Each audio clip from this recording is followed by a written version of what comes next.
ଚାହୁଁ ଚାହୁଁ ତିନି ହେଇଗଲା। ମାଲିକ କହୁଛି ଆଜି ରାତିରେ ଟଙ୍କା ଦେବ।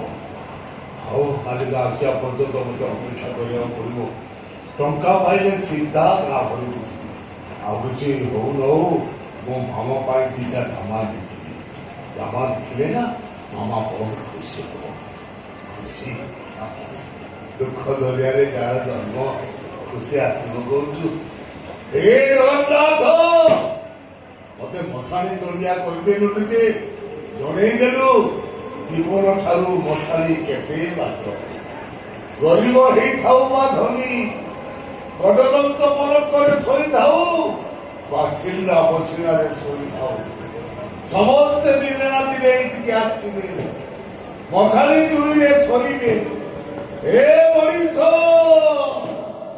ସବୁ ଧାଇବାର ଶେଷ ଯଦି ମଶାଣି, ସବୁ ସୁଖର ଶେଷ ଯଦି ମୁଠାଏ ପାଉଛ, ତାହେଲେ କାହିଁକି ଗର୍ବ, କାହିଁକି ଅହଙ୍କାର, କାହିଁକି ଅଧର୍ମ?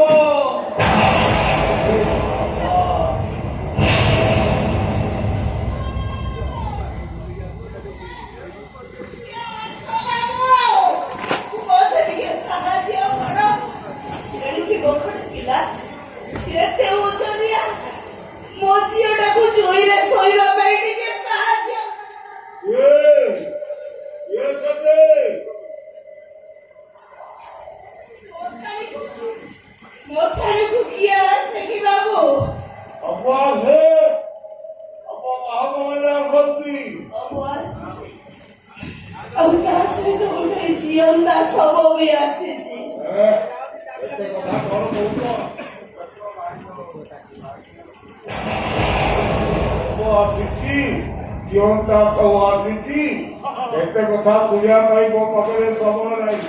ଦିଅ ଦିଅ। ଶବ ମାଗୁନି, ଶବ ପୋଡ଼ିବାର ପାଉଣା ମାଗୁଛି। ଗୋଟେ ଶବକୁ 1000 ଟଙ୍କା। ମାଲିକ କହୁଛି ବିନା ପଇସାରେ ଶବ ପୋଡ଼ା ହେଇପାରିବ।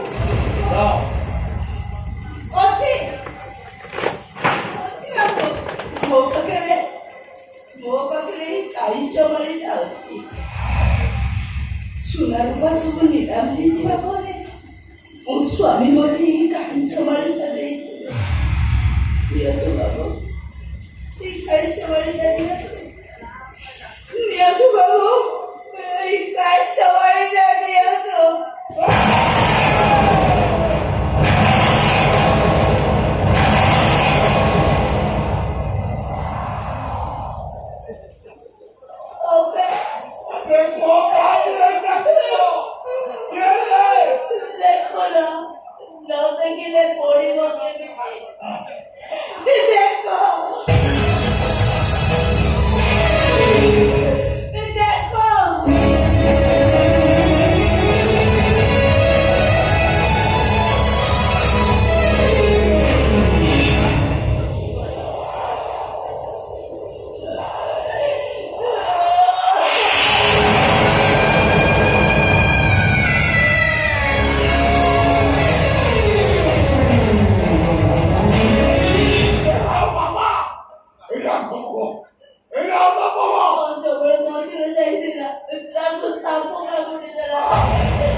ତମେ ମୁଁ ଆମ ଝିଅ ସେଇ ଚୁରିରେ ଶୋଇ ପଡ଼ିବା ଆତ୍ମହତ୍ୟା କରା ମହାପାପ। ଠାକୁରଙ୍କ ପାଖରେ କ୍ଷମା ମାଗିବା।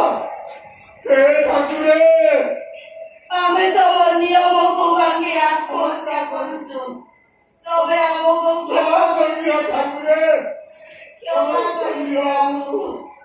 କ୍ଷମା କରିଦିଅ, କ୍ଷମା କରିଦିଅ ଆମକୁ।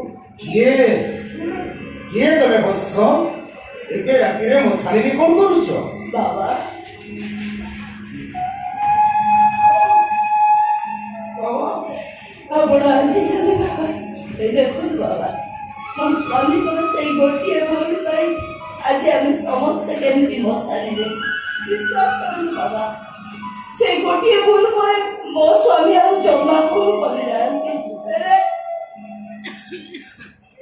ତାଙ୍କ ପାପର ପ୍ରାୟଶ୍ଚିତ ଏଯାଏ ହଉନି କାହିଁକି? ଆପଣ ପୁରା କହୁଥିଲେ ତଣ୍ଟିବା ଶକ୍ତି ଜାଳ ଖାଇ ସେ ପୁଣି କ୍ଷମା ଆସରେ।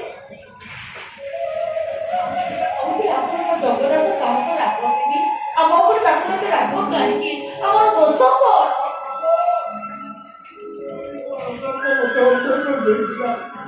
ତମର ଅବତାର ମତେ ମନ୍ଦିରକୁ ଦେଇଥିଲା ବାବା। ମୋ ପେଟରେ ନିଆଁ ଲାଗିଗଲା, ମୋ ଭଉଣୀର ଜୀବନ ବର୍ବାଦ ହେଇଗଲା, ମୋ ଭାଇ ଅପ ହେଇଗଲା ବାବା। ଘରଟା ଆମର ମୁଖ ହେଇଗଲା, ଘରଟା ଆମର ମଶାଣି ହେଇଗଲା। ଶେଷରେ ଆମ ଝିଅଟାକୁ ମାରିଦେଲେ ତମ ଜଗନ୍ନାଥ।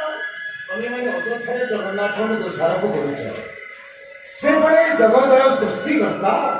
ସେ କଣ କାହାକୁ ଶାସ୍ତି ଦେଇପାରନ୍ତି?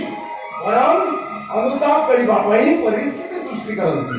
ଆପଣ ଆପଣଙ୍କ ଜଗନ୍ନାଥଙ୍କୁ କୁହନ୍ତୁ ବାବା, ଆମ ସମସ୍ତଙ୍କର ଯେମିତି ଅକାଳ ମୃତ୍ୟୁ ହେଇଯାଉ। ତମେମାନେ ଏମିତି ଅଧୈର୍ଯ୍ୟ ହୁଅନି, କାହିଁକି ନା ମୃତ୍ୟୁ ପୂର୍ବରୁ କାହାର ମୃତ୍ୟୁ ହୁଏନି।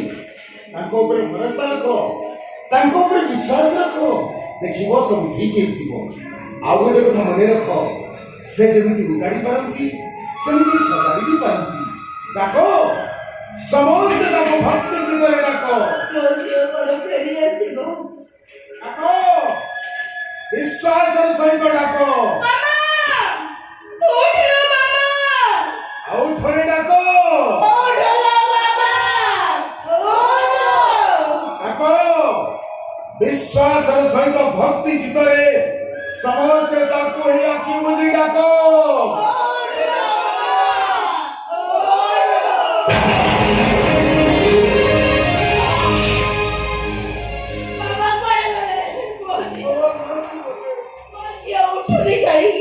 ଆପଣଙ୍କ ଜଗନ୍ନାଥ ଆମ ଡାକ ଶୁଣୁନାହାନ୍ତି ବାବା, ଶୁଣୁନାହାନ୍ତି ଯେ ଆମ ଡାକ। ଏମିତି ସୁବିଧା କହୁଛ? ଆପଣମାନେ ପରା ତାଙ୍କୁ ଏପର୍ଯ୍ୟନ୍ତ ବନ୍ଧୁ ବୋଲି ଭାବି ନାହାନ୍ତି। ଆପଣମାନେ ତାଙ୍କୁ ବନ୍ଧୁ ବୋଲି ଭାବିକି ନିଜକୁ ସମର୍ପଣ କରିଦିଅନ୍ତୁ, ଦେଖିବେ ସେ ଆପଣମାନଙ୍କ ଡାକ ନିଶ୍ଚୟ ଶୁଣିବେ। ନିଆଁ ଯେମିତି ସୁନାକୁ ଚିକ୍ ଚିକ୍ କରେ, ଅନୁତାପ ମଣିଷକୁ ପରିବର୍ତ୍ତନ କରିଦିଏ। ମୁଁ ଠିକ୍ ସେମିତି ପରିବର୍ତ୍ତନ ହୋଇ ଚାଲିଛି। ତମ ଭାଇଙ୍କ ଉପରେ ଆମେ ପ୍ରତିଶୋଧ ନେବାକୁ ଭାବିଥିଲୁ। ଦିଆସିଲି କାଠି ଅନ୍ୟକୁ ଚାଲେ ସତ, ହେଲେ ପ୍ରଥମେ ତାକୁ ହିଁ ଚଳିବାକୁ। ଆମେ ଆମ ଭୁଲ ବୁଝିପାରିଛୁ, ଆପଣମାନେ ଆମକୁ କ୍ଷମା କରିଦିଅନ୍ତୁ। ଆମ ମାମା ଆମ ସମସ୍ତଙ୍କୁ ଛାଡ଼ି ଚାଲିଗଲା। ନା, ମାମାର କିଛି ହବନି, ସେ ଆପଣମାନଙ୍କ ଡାକ ନିଶ୍ଚୟ ଶୁଣିବ। ଆପଣମାନେ ସମସ୍ତେ ଭକ୍ତିର ସହିତ କୁହନ୍ତୁ, ଜୟ ଜଗନ୍ନାଥ।